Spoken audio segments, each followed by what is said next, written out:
Dr. Davis is an award-winning author, scholar, professional learning trainer, researcher, and practitioner. Her area of expertise is addressing equity and access in gifted education programs. Dr. Davis has provided training for educators and parents across the nation and internationally in South Africa, the Caribbean, Dubai, and Turkey. In 2019, Dr. Davis was awarded the 2019 Lifetime Achievement Award from the Supporting Emotional Needs of the Gifted, or SANG, and the Dr. Alexina Baldwin Gifted and Special Populations Award from the National Association for Gifted Children. She also served for 5 years on the board of directors for NAGC. She's the author of many publications, including Bright, Talented, and Black, a guide for families of African American gifted learners and gifted children of color around the world, diverse needs, exemplary practices, and directions for the future. Dr. Davis also serves on the advisory committee of the Duke University Talent Identification Program and on the board of trustees of the Roper School for the Gifted in Michigan. Ladies and gentlemen, it is my pleasure to introduce Dr. Joy Lawson Davis.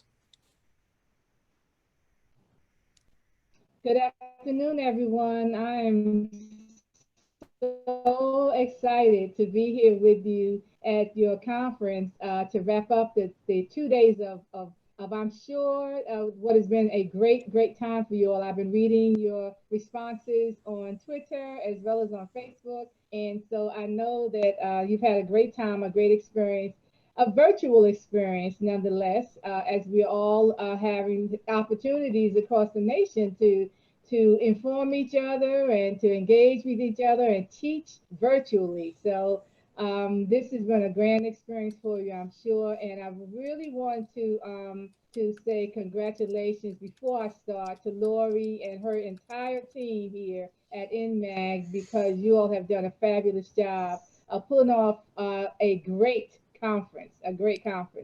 So I do have your closing keynote for you. Let me see very quickly if I can share the screen and get my presentation up. Let's see if I can do that real fast. Okay, here it is.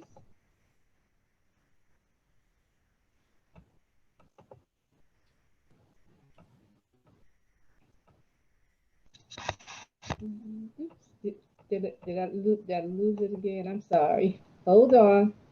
It's coming. There we go. Mm-hmm.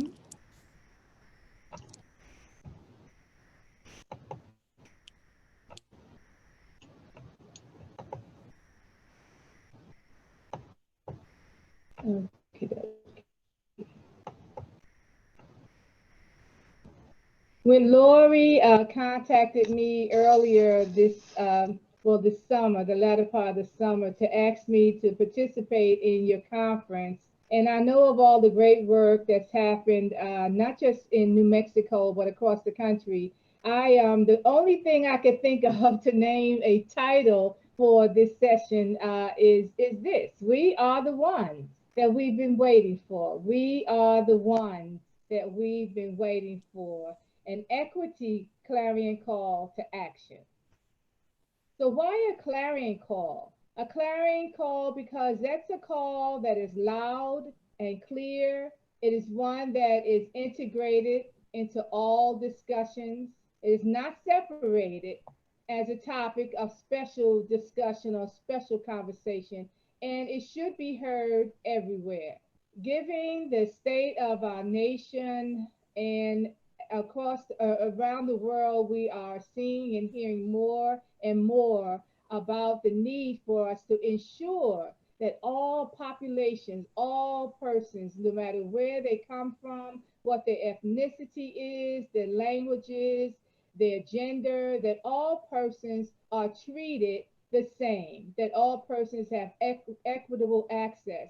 We've been doing this work as colleagues here for a long time. So equity for us, and in my case in particular, for me, I've been at this work for about 35, 40 years. I've been at this for quite a long time. It's been my life's commitment to help educators across the country do a better job of making sure that all students have access to these powerful programs that we have that are called gifted and talented education, advanced learner programs, whatever we want to call them. We know that they are designed for students who have a need to be educated above and beyond. We know that.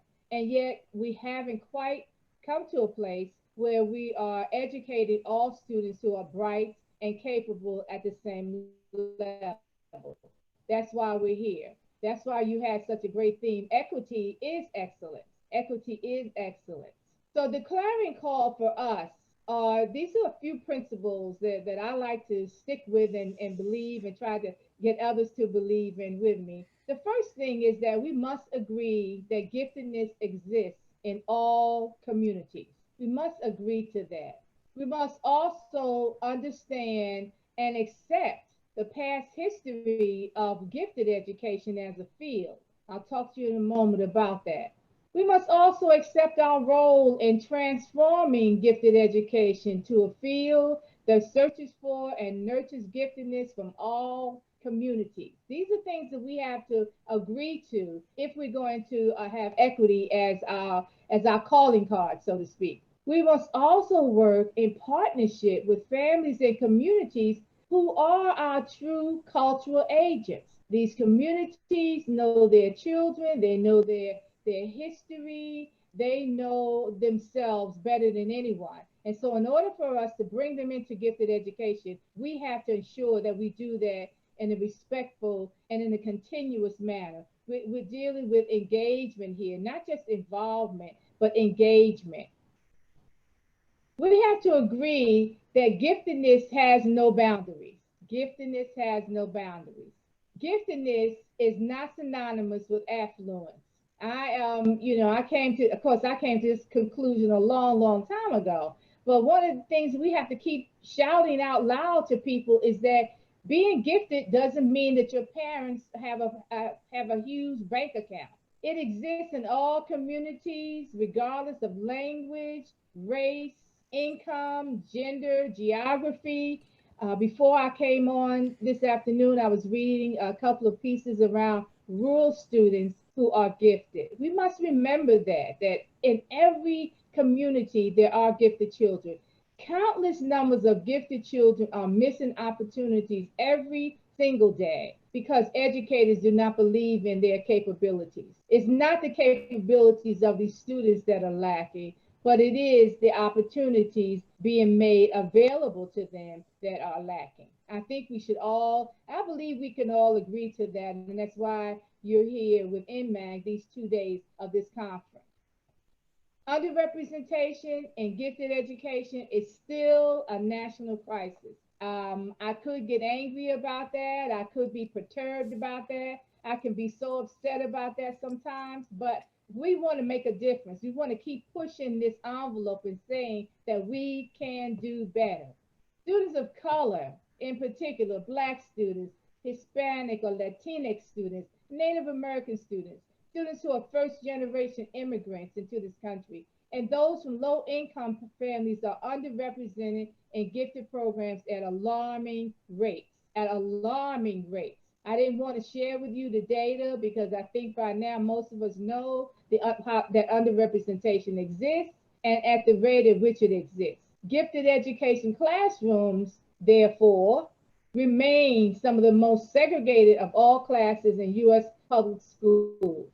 Affluent students, as I mentioned earlier, this is not the students' fault, but affluent students do have an unfair advantage in accessing programs nationwide. One of the ways that they have this unfair advantage is that their families are able to access test preparation materials that they can purchase, services they can purchase for these students, and they have those students then taking the same test that we use in gifted education programs to identify as a part of our identification protocol. These families are now having their students, and it's very widely spread that these students are taking advantage of test preparation. I'm not talking here about test preparation for the SAT or the PSAT. I'm talking here about test preparation for tests that we use in gifted education. And that is, to me, is ludicrous. It is ludicrous that it's still being allowed, that there are tests. I won't name them right now, but if you're interested and you want to know more and you haven't heard about this, please send me an email and I will send you some information. There are tests that we use that we say are fair and unbiased, but parents are able to access tests, students are able to prepare because they have money, because they have means. That is totally unfair. We ought to put a stop to it. I want to do all I can to ensure that this is a fight that we have on our hands, and we need to take advantage of this understanding and do something about it. It just promotes underrepresentation in our school districts across the country. To understand giftedness, we have to understand the history of gifted education and what was called the eugenics movement in the early 1900s here in this country. Dr. Lewis Terman, who is often called the father of giftedness, was a eugenicist. The eugenicists believed and promoted the belief that the white population was intellectually superior to others. His first studies around gifted behaviors was of young white men, males, who he believed to be intellectually superior. He pointedly wrote about this, and he and his colleagues wrote about African Americans during that time, Black Negroes, as we were called, and Mexicans and other populations being intellectually inferior. And with that presumption in mind, gifted education began. So it began out of a belief system that white students were intellectually superior to other students in the United States. The field grew out of this belief system. And while we have many who do not believe in that any longer, we are still fighting against others who have these views, who have the view that if you're not white European, then you are intellectually inferior. But we have had lots of individuals who have done great work to fight against this and promote equity over time in our program. And I wanted to share with you a few names of what I call equity icons. And some of them are very well known to the field, others are not. These icons devoted their lives to demonstrating that giftedness exists among all populations. Dr. Martin Jenkins, for whom we have a scholarship named at NAGC now, was an African American male who attended Northwestern University with the great Paul Whitty. And if you are a student of gifted education, you'll recognize Dr. Whitty's name. And he went about demonstrating that there were students who were Black, who were from inner city populations, who had very, very high IQs. He used the same protocols for his assessment as Dr. Terman used, and found one little girl in particular called the case of B, whose IQ was measured using the same test, whose IQ was measured at 200. I have a copy of that study. You could actually go online now and get a copy of the case of B. And Dr. Jenkins's name and Whitty's name are listed there as authors. Dr. Stuart Tonema was an early scholar in the area of Native American giftedness. I had the pleasure as a young scholar of attending meetings and being around the table with Tonema and Ernesto Bernal. These names are names that we need to be familiar with to understand that there were others who came before us to fight this fight around equity. And then all of a sudden, for a while, the field didn't focus as much on it, and now we're focusing again. I want to encourage any of you who are in graduate programs to study and learn more about the work of these individuals. Dr. Asa Hilliard, who was also one who promoted the advancement of Black students in particular in programming for high ability students. Dr. Mary Frazier, many of us are familiar with Mary and her work from the University of Georgia. And then the great Dr. Alexandria Baldwin from University of Connecticut. And then we have Dr. Harry Passow. There were people who did this work for many, many years. These are just a few of them, but in my mind, they are the early icons. And I want students, those of you who are in graduate programs, to understand and to know who these individuals are and to learn more about them. We must accept that we can be the transformers of gifted education. The work we do should always promote equity and access. The work we do must clearly share an equity message. The work we do must demonstrate that we believe in the giftedness of students of all communities.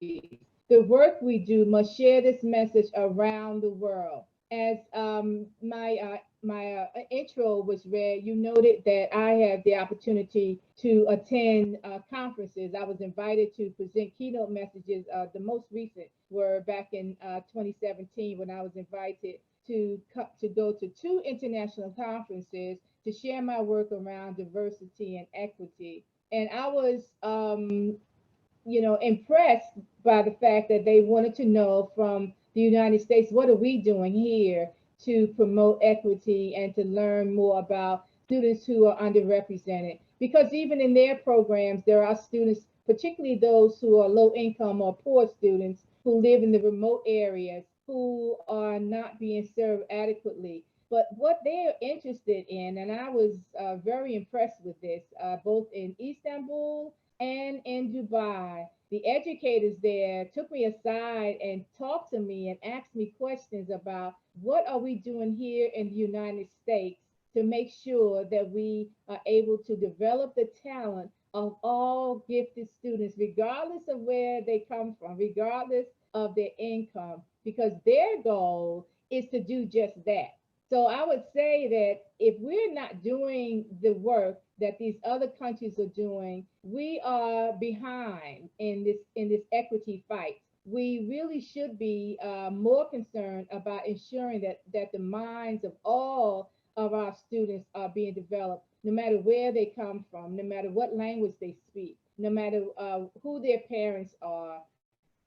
We have to share this message with others around the world to let them know what we are doing here in the United States, and that what we're doing is fair, it's democratic, it's accessible, makes a difference for all of us as American citizens.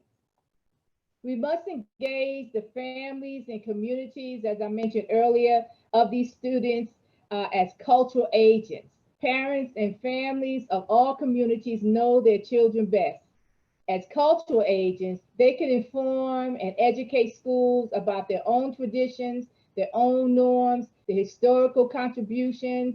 If you want to know how best to teach students from cultural communities that you are not familiar with, beyond the scholarship, beyond the studying, is to ask these families. They can tell you, they can teach you, visit them, attend programs in their communities, do what I call have cross cultural experiences, spend some time with these individuals. If you happen to be, for example, in my case, I'm African American, and if I have not spent time on a Native American reservation, then I can only learn about Native Americans from what I read about in books. In order for me to know them better, to know them best, to be able to teach their children, I need to spend some time with them. I need to be able to integrate their culture into my own understandings about the ways that people interact with each other, what's important to them, what kind of societies do they have, what kinds of norms and traditions do they have. But in order to do that, we have to be able to spend some time with people. As cultural agents, they can also assist with talent search efforts. They know in their community which of the students in those communities or children in those communities are different, are different thinkers. They're sharper, they're wiser. They have all kinds of words for the way we talk about children in our communities who are smarter or brighter. May not always use the word gifted, but the words are interchangeable. I know that in my own community, in the Black community, we would normally say that children like this are wise, they're smart, and sometimes smart to their own disadvantage, because if you contradict the adults in the community, then that's not a good thing. You're going to be subject to discipline. And yet, this is what gifted children do. They contradict the adults quite frequently, especially when they hear hypocritical messages being sent from the adults. But we know that the individuals in the community can be the ones who help you understand better who are those kids.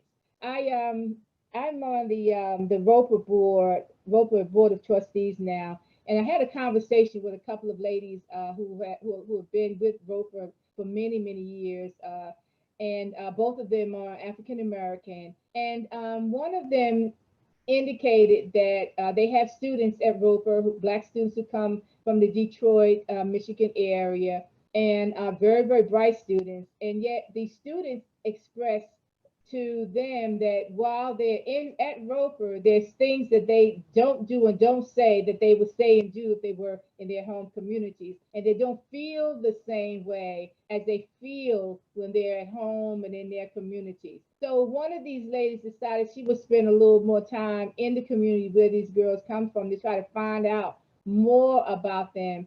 And lo and behold, these girls who were kind of shy and quiet at Roper in their home church, for example, were very outgoing, were leaders. Other young people listened to them. They took advantage of leadership roles and positions in their church. And so the talent that these students display sometimes in their communities won't always be demonstrated in schools or in school communities if there's no acceptance and no understanding of the students don't feel like they necessarily belong. As cultural agents, they can improve the relationships of trust and respect between communities and schools. So families and communities are quite beneficial to us as we go through ensuring equity and bringing equity to the table more than we have in the past. We are gifted too.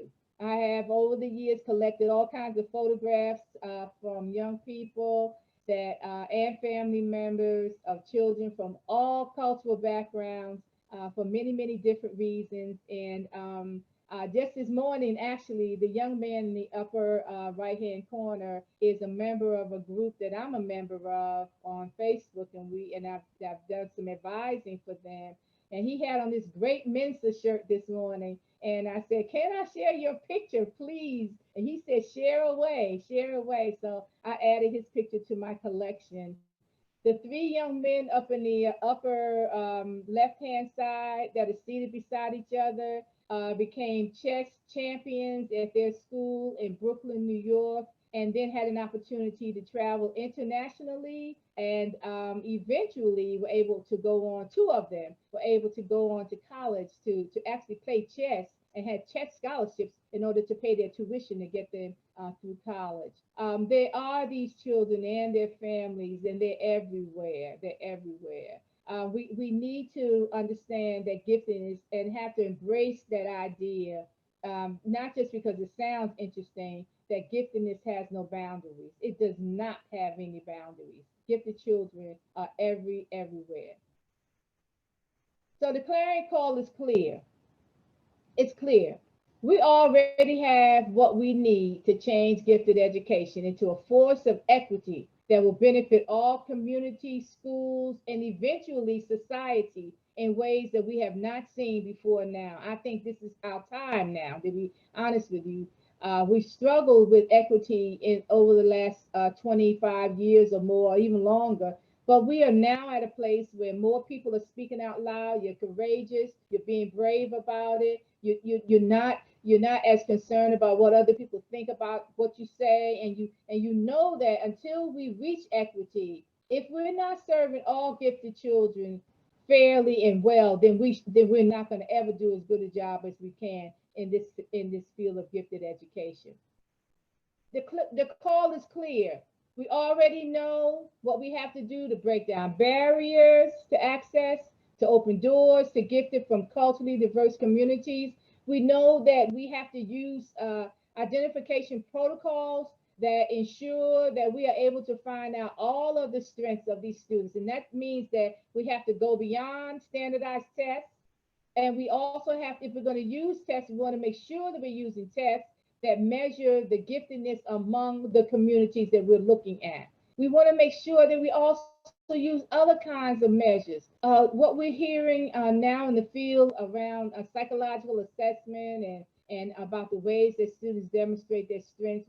When people talk about soft skills, and by the way, I don't like that terminology of soft skills, but when you talk about a person having persistence and having leadership traits and having the ability to adapt to different environments, we can't measure those kinds of skill sets on standardized tests. So we have to be brave enough to say we know we can't measure it on standardized tests. So there have to be other ways that we go about looking for who these students are who demonstrate those skills at a higher level. You all have demonstrated that this weekend through your sharing of your expertise. I looked at all the subjects and the topics that you were teaching about. We have the answers, people. We do have the answers. I have no doubt that we have the answers as to how do we identify what are the best ways that we can nurture these students, support them. What are the best ways that we can bring out the best in them? What kind of critical thinking skills, strategies, and materials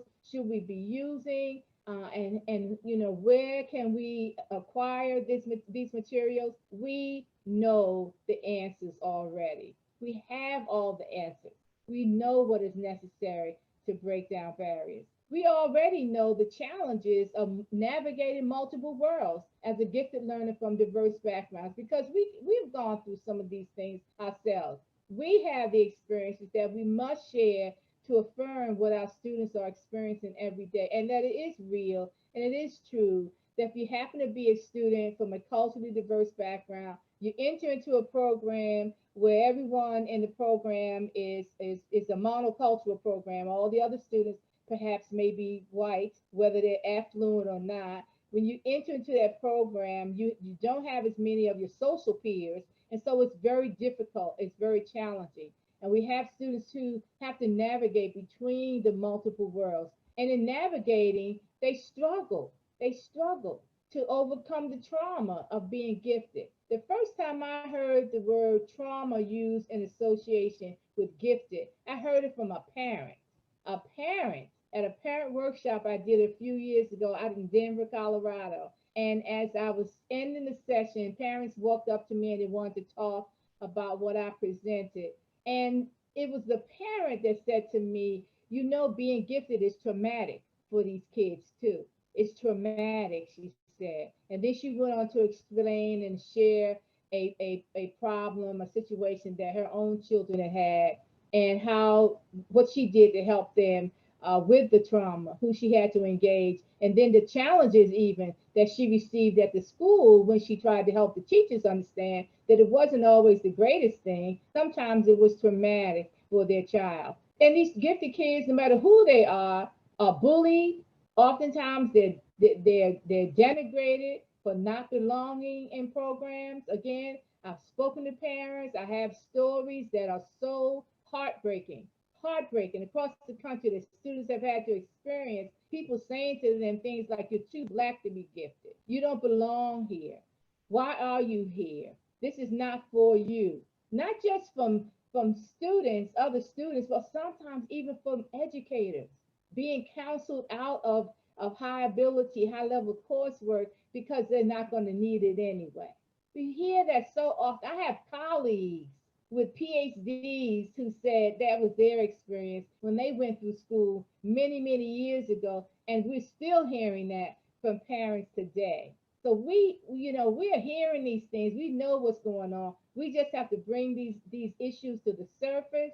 And this is where the clarion call comes in. We've got a responsibility to make sure that these stories are told and that we do something about it, that we don't allow students simply because of their gender or the color of their skin or the community they come from to be traumatized and bullied and denigrated in our programs just because. It's really unfair, it's unethical. If we know about these things going on, we have a responsibility to put a stop to it.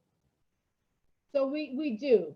I believe we're the ones we've been waiting for. I really do. I believe that those of you who are listening here and your colleagues and your friends and your family members, and we're here now. We're here now. We can't turn back on this. You start talking equity, you start talking about accessibility in programs, you start talking about anti-racism and social justice, you really can't turn back because people are going to start looking at you for being the person who can help address these issues.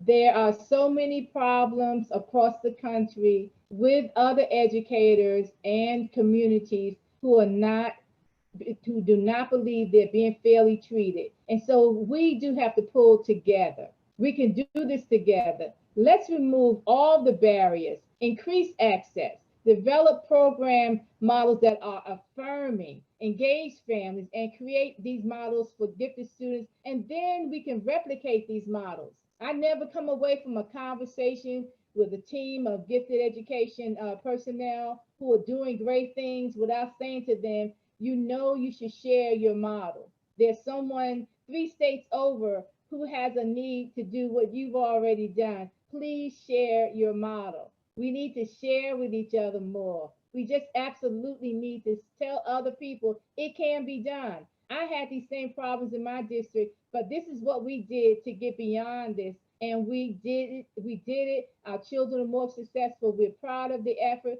We struggled. It was a fight, but we got it done. We are here now. We are here now. We can do this together. I'm fully convinced that we can. We got to remove the barriers, provide affirming models for one another, and share that information. I am a vessel. I have so much information that people have given to me and shared with me over the years. And the way that I process this is by networking with others and sharing information and sharing names and teaching others to network with each other. We have to share more in gifted education. And I don't mean just share through professional development experiences. I mean just networking with each other. We need each other. We really do need each other. We are the ones that we've been waiting for. I truly believe that, and I believe we can do better for these children that we serve. That regardless of where they've come from, who their families are, they are gifted. Then we have a responsibility to them and to their communities to do better by them. We are the ones that we've been waiting for. So I want you to join me. I brought this kind of short because I do want to answer your questions, and I hope that you do have some questions here that I can respond to. Join me on Twitter for these conversations. You know, come to my website to give me information. Email me. I'm a vessel. I have a lot of material, a lot of information that could be helpful to anyone. And I will share it. I'm glad to share it with you so that you can do a better job of meeting the needs of diverse populations in your school districts and in your communities. Please join me. Do we have some questions here that I can respond to now? Thus far, we have no questions in the chat, Dr. Davis. But Oh I'm sure my, now that oh you've opened that my. up for questions, I'm sure they will come very swiftly. Anyone have a question that I can respond to, you can just speak up, unmute yourself, and I'll do the best I can to respond. Unmute yourself. Our new president of NMAG, Christopher Vian, just asked, how do you address administrators who are opposed to anti-racism and equality work? Equity. Well, you know, right now, we know that because of the edict or the ruling that the president has kind of passed on down through school districts, I know that some districts are concerned about doing anti-racism and equity work in terms of professional development because they're a little afraid of losing federal funds. But what we need to do is that administrators need to come into these conversations.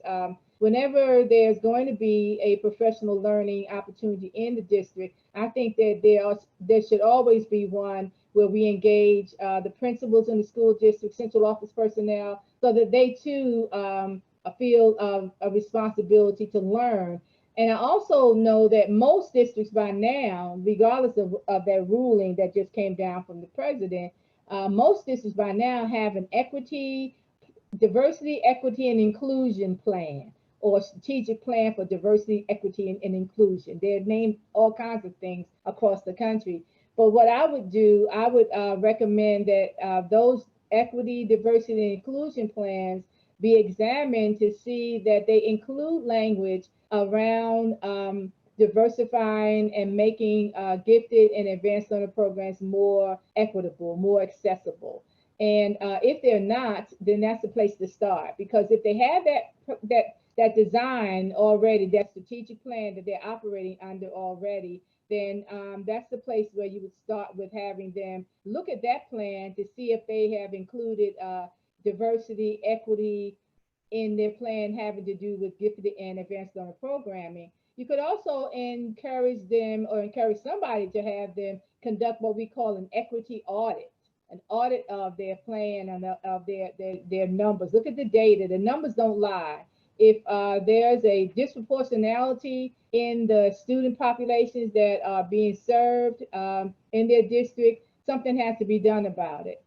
We still have the U.S. Office of Civil Rights. I'm a little radical now, so I will share with you that that the U.S. Office of Civil Rights is always interested when school districts are not providing the kind of equitable access to gifted programs as they should be. And so the equity audit will help you to learn more about what's really going on in the school district. And then there's also other tools. I just published an equity tool with Donna Ford, Tara Grantham, Ken Dixon, and a few others of us, Dr.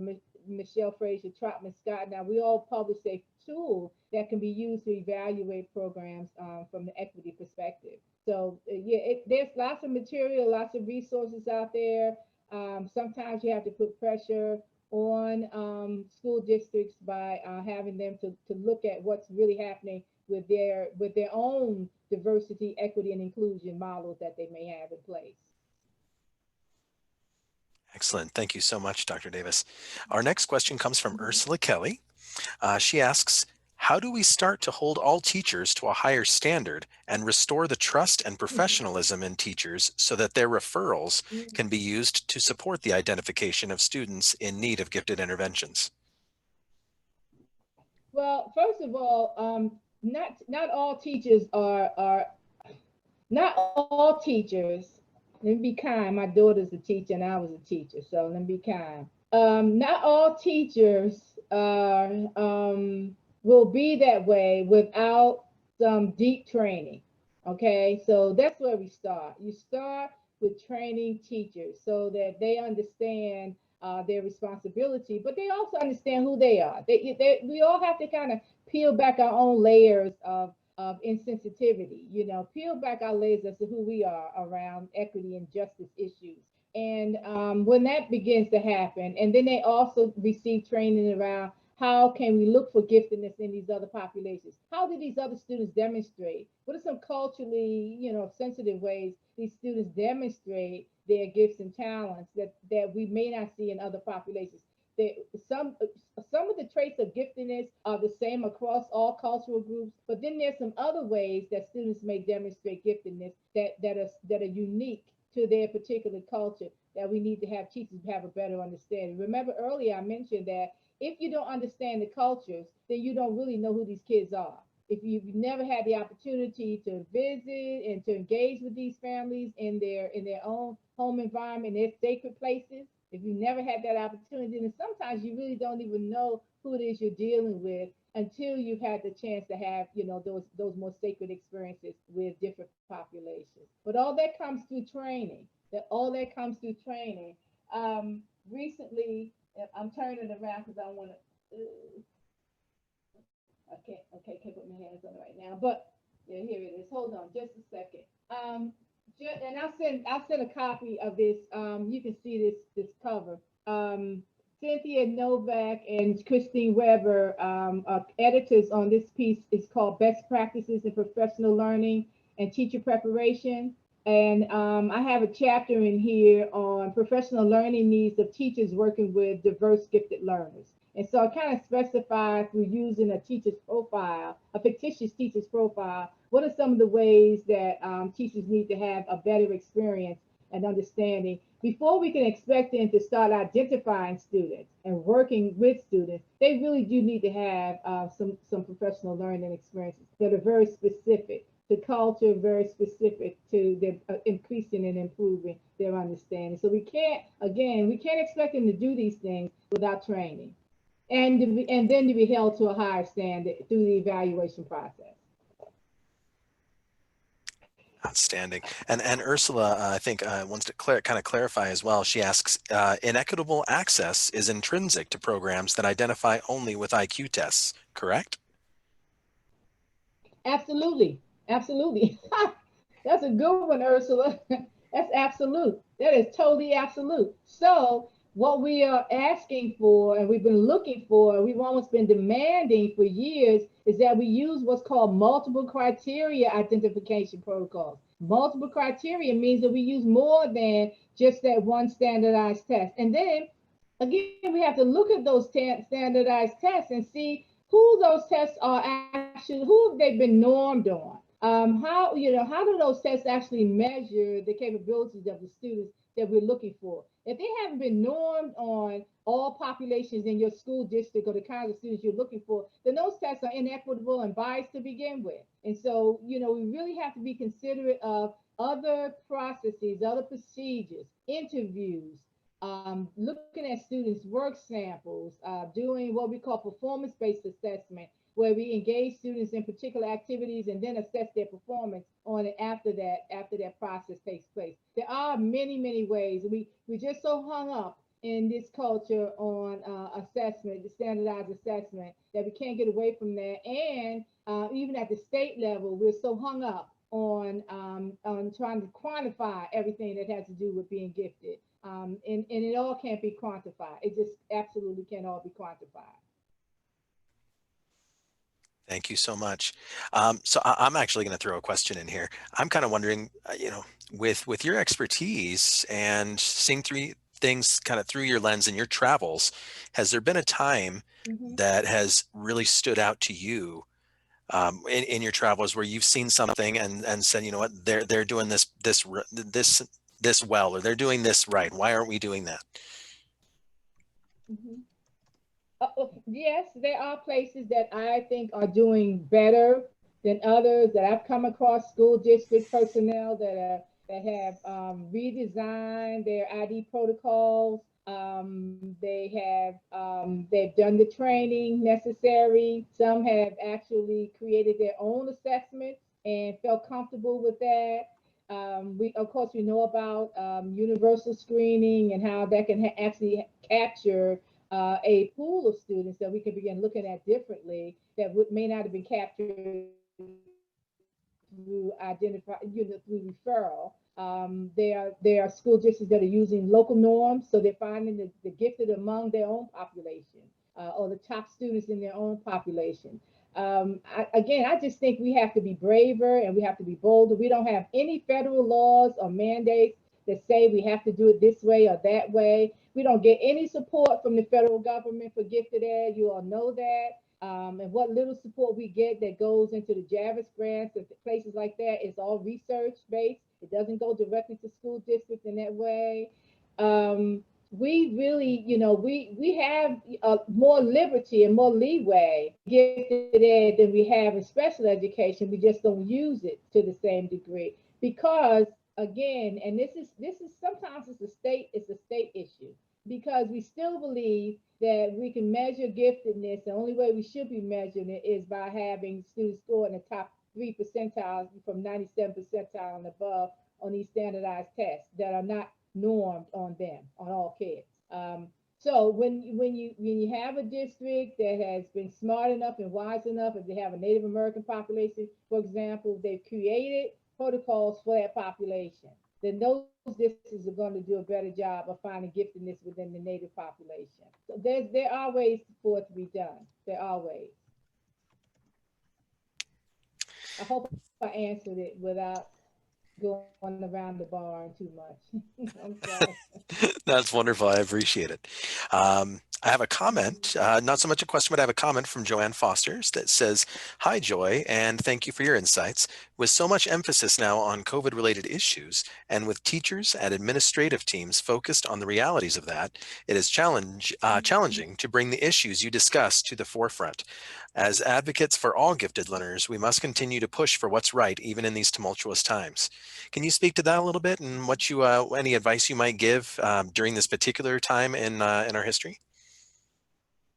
Yes, Joanne, thank you for your comments, yes, I believe and understand that this is a very critical time for us, because what we're going to do, we're going to lose sight of the needs of gifted kids. And while they're sitting at their screens, particularly those who are just doing remote learning, while they're sitting in front of their screens and they're not receiving accelerated or advanced learning or ways to be enriched in that process, they're going to be bored out of their minds. And we don't know what's going to happen as a result of their boredom, but it's not going to be good. It's not going to be good, not for the kid, not for the family, not for the school.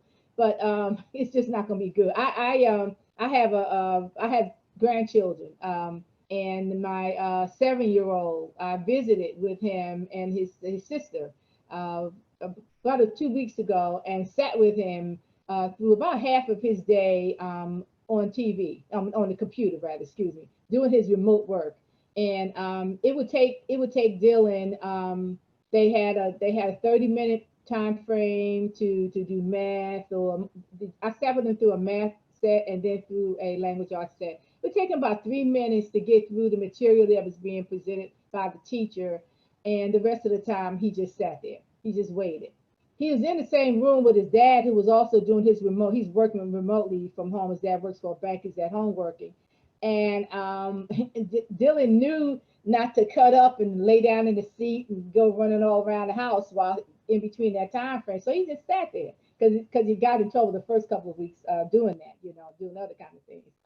So I, it stung me. It hurt me so bad to think about, what are these kids doing that either have been identified or haven't been identified? Who's working with them? What kinds of models are being set up? How well are teachers engaging with them? And if they're not engaging with them, then what? And then what's happening to the identification process? So I'm working with a couple of districts who have kind of put their fall identification on hold. They're not going to be doing anything until January, February. It is a time that these children are going to suffer. They're going to suffer tremendously, and someone has to have their back. Somebody has to say, we know we're in a holding pattern here, but we can't do something differently. And we have to make sure that the administrators know that we know that these children need to have and some more opportunities for enrichment and for engagement while we're in that holding pattern at the school level. It's going to be a challenge, and I know it is, especially with the lower resource school districts who may not have all the special staff and personnel they need. They're going to focus on what they absolutely can do, and the rest of these kids are going to be left to learn on their own, and that's very unfortunate. Mm-hmm. Thank you, Doctor. And Joanne actually just replied and says, "Thank you for your response. I agree. The times are tough for gifted learners who are having to deal with instructional models that are not conducive to their learning and who are not being identified and given appropriate address. We need to use our voices."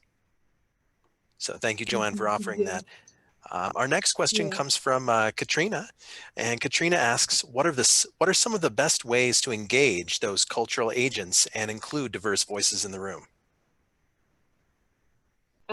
So first of all, I mentioned during the presentation that we wanted to make sure that we set up times, we construct schedules of times so we can actually go into the community. But the other ways to one of the main ways to make sure that these other communities who don't normally know a lot about gifted education is to be more direct about distributing our literature, our gifted education literature, making sure that the literature, whether we send it out electronically or whether we send it out, by paper copies, that it does get to the communities that we're attempting to bring in and engage more. that we set up meetings that they can be a part of, not just always at school, but maybe within the community itself. Try to find persons in the community who can be those faces for us, those voices for us.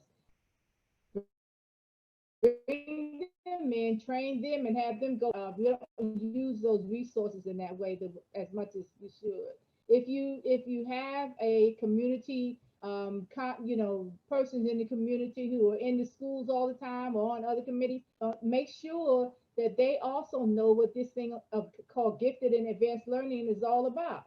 Too often, many people who are serving our communities don't know a thing about what gifted ed is all about. Here we are living our whole lives, and this is all we walk, talk, and do. And there's some people who have no idea about these services and about how these services can benefit their students. And that the services also belong to them as much as they belong to any other child, because we do have that system where people sometimes don't believe that certain things belong to them because of the way it's been marketed or not, because of the way that they receive information or not, because of the students who are already in programming or not, and because of bad experiences perhaps that parents have had in the past. So yeah, we have to work more directly to and then understand. I've talked to school administrators who say, well, I tried to bring in these parents into the meetings, and they would say, I don't want my kid in that gifted program, and then they don't understand why. Well, maybe that same parent is someone who was in a gifted program when they were in middle school or high school, and they had some pretty bad experiences there. Remember, I said again about navigating multiple worlds and having being gifted, traumatizing you and not feeling like you belong and all that. And getting into the program and then not feeling like you belong there. So and then those same parents later, they grow up, they have children, their children are just as bright as they were, and some of them will say pointedly, I don't want my kid in that program. I don't want them identified. I don't want to be a part of what you're doing. So then they'll set up supplemental things on their own. So some of these churches and community organizations are also doing enrichment programming outside of the school to help their children get an edge. So there are ways, but we have to make sure we engage people, that we use those cultural agents to help us out. I designed a model where I would train parents in the community, Black parents in particular. I was working with in one district, and training them, giving them a gifted 101 course, and then giving them one around social emotional needs, and then have them be the persons to go into their communities and train other parents. Because once again, if it comes from the insider to the outside, then it makes a big difference. They are then the agent. They are then the agent. And having meetings at a time and in locations where parents and family members are is also another way to make sure that we can try to spread out some of this, spread out the wealth around what gifted is. Yeah. That's awesome. I love that idea of kind of acting as a catalyst for a positive infection, if you will. That's great. Right. That's right. Our next question is actually going to come from Lori, who wanted to ask her question verbally. So, Lori, I'm going to turn it over to you for a second. Okay. And I just want to say thank you before I ask my question. We are so thrilled to have you, Joy. Thank you so much. I went to the town hall given by the Consortium for Underrepresented Racial Groups in Gifted Education, and I was so very impressed. And I wondered if you could talk to us a little bit about what that group is doing and how we might support it. So are you referring to the town hall that was hosted by Sing? Yes. Is that what you're referring to, Laura? Yes. Okay. Well, yeah, there are about 13, 14 of us in that group. We actually now have formed a consortium, and we're all Black scholars. We're all in gifted education. All total, I guess we have a few hundred years of training and experience in the field. And few hundred, I shouldn't say that, but it feels like it. But if it's 13, 14 of us, it's probably about that amount. But yes, what we've done is we are getting, getting more engaged together and making sure that people understand what the experience has been like. So what we did during those town halls, and Christina Collins is the president of SIN. Christina is just awesome. She engaged us, and what we did during those town halls is that we not only shared our professional experience, we also shared our personal experience. And then we shared the ways that we have impacted our own communities with gifted education. And so I think knowing that here we are as African Americans, as Black scholars who have also who are in this field, who have also gone through types of programs, and we've had these experiences, and sometimes the experiences have been awesome, and sometimes they've been awful. So we shared that, but it didn't stop us because we were very committed to the students in our communities and those that we represent and others that we represent. So I was very, very pleased with the outcome from both of those town halls. We, each of us, in our own way, we're scholars. We're writing. We're presenting. We're serving as trainers. And so the work is continuing, and there are more and more young people coming up behind us that I'm very excited about, who are in this field, because once upon a time when it was just a few of us, I could count two in a room of 300, and now we see there's more and more, and I'm just very, very excited, about that. And the fact that we are, as you said, we are being the catalyst now. We're the ones who are beginning to change things because we're here. And we are being very persistent about the efforts around equity. It's a lot to do, a lot of work to be done, but we share the work, and that makes it a little easier for each of us to bear. Yeah. Thank you so Does much. that And answer your question, Lori? she's nodding emphatically. And I think we Okay. have time for Okay, good. just one more question, and I've got two to choose from. So I'm going to go with Chris's question here. He asks, how can we best support our queer students of color? Okay, so again, that's another population that we are increasingly more concerned about. Again, you have to have persons in the field, though, who are doing the work, who understand and who have had those experiences, and who these students can then build trustful relationships with.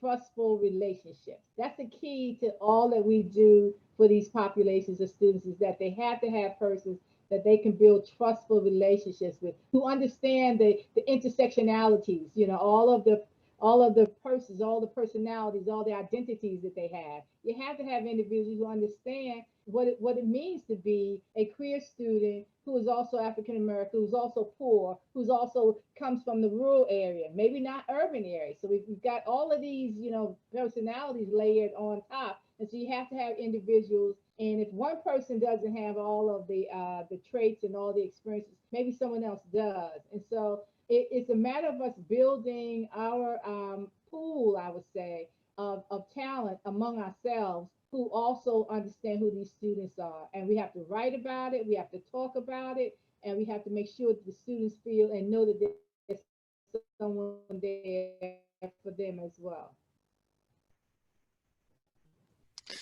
Somebody just wrote multiple exceptionalities. Exactly. Yeah. Yes. Well said, Molly. Thank you.